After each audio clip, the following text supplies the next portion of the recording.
And continuing our coverage.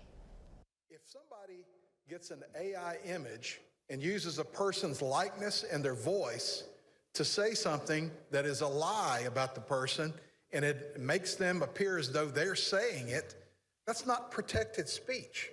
We don't protect lies in this country. And that was Sinaloa State Senator Jay Lunu's thoughts on a bill proposed earlier this year. Many other state lawmakers are also echoing the same sentiments about free speech. That's why it's coming as a surprise to many people that the bill Lunu spoke on was recently vetoed by Governor Landry. But what would have this bill done?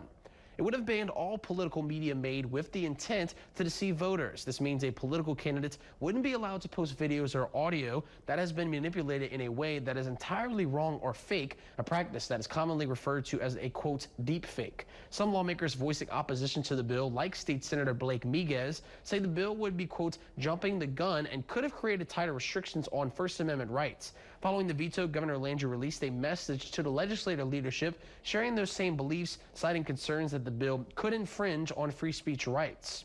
In his veto message, he says in part, quote, while I applaud the efforts to prevent false political attacks, I believe this bill creates serious First Amendment concerns as it relates to emerging technologies. According to Landry, the legislature needs more information on tools like AI before passing policies that could potentially curb its applications.